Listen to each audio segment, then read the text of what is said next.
Para crianças com fibrose cística, uma batalha silenciosa pelos pulmões começa poucos meses depois do nascimento.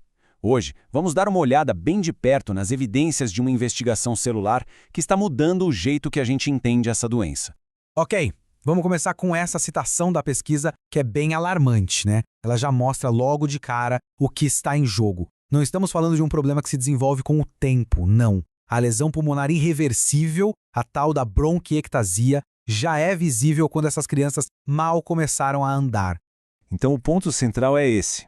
A gente sabe que o dano começa muito cedo, mas o grande mistério para os cientistas sempre foi identificar quem são os verdadeiros responsáveis por esse ataque implacável nas células. Quem exatamente está por trás disso?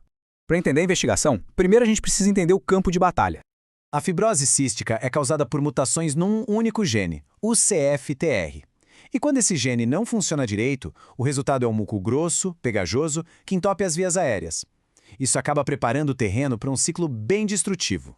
E este slide aqui ilustra perfeitamente esse ciclo. O gene defeituoso leva ao muco espesso. Esse muco prende bactérias, o que causa infecções e uma inflamação crônica. E essa inflamação constante é o que leva ao dano permanente nos pulmões. É um problema alimentando o outro, sem parar.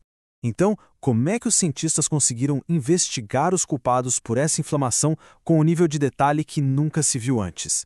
Sabe, o desafio era que, antigamente, analisar as células do pulmão era como tentar ouvir uma multidão inteira gritando ao mesmo tempo. Era impossível separar as vozes para entender quem estava realmente causando o problema.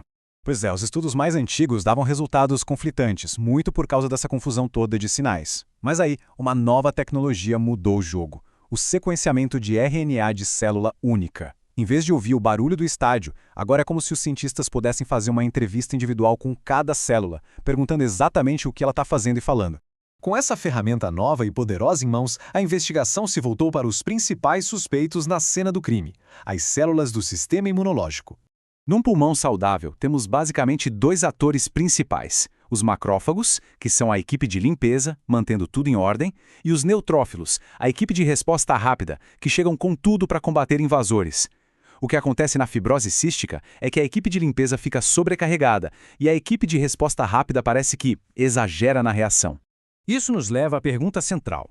Com todos esses resultados conflitantes dos estudos anteriores, quem é que está realmente no comando dessa resposta imune tão descontrolada?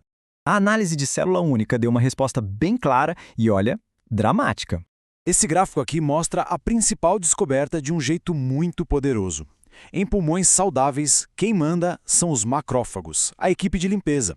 Mas nos pulmões com fibrose cística acontece uma virada total. Os neutrófilos, a equipe de resposta rápida, dominam completamente a cena. E para ficar bem claro, isso não é uma reação imune equilibrada, não. É uma tomada de poder hostil feita por um único tipo de célula. Os neutrófilos não estão só respondendo, eles estão ocupando o território.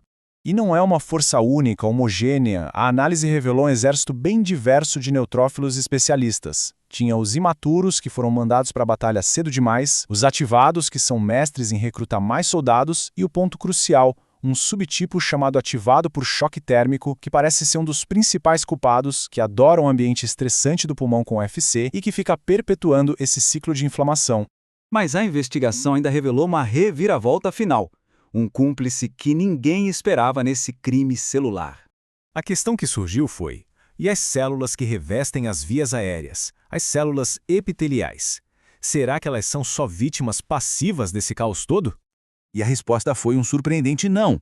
Longe de serem só espectadoras, as próprias células do pulmão estavam ativamente envolvidas na confusão. Certo, então vamos entender como isso acontece. As células que revestem o pulmão com fibrose cística, elas meio que mudam de lado. Elas se tornam pró-inflamatórias e começam a liberar moléculas de sinalização específicas, como essas chamadas SA1 e C3. E esses sinais funcionam como se fossem faróis, sabe? Eles recrutam e gerenciam ativamente o exército de neutrófilos. Ou seja, elas não são apenas a cena do crime, elas estão ajudando a direcionar o ataque. Este número conta uma história muito poderosa. Mais de 18 meses. E o que esse número representa?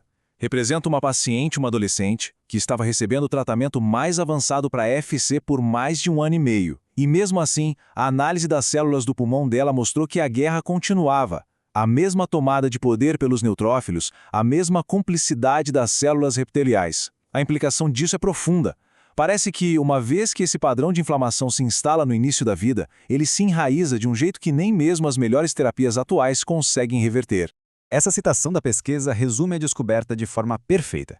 As próprias células do pulmão estão no centro da regulação, mandando um conjunto complexo de sinais que, no fim das contas, orquestram a inflamação que causa todo o dano.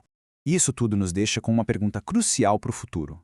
Agora que os principais jogadores e suas táticas foram identificados, o desafio é desenvolver tratamentos que possam intervir muito, muito cedo. Tratamentos que possam desarmar esses exércitos celulares específicos antes que o dano se torne uma parte permanente da história de uma criança.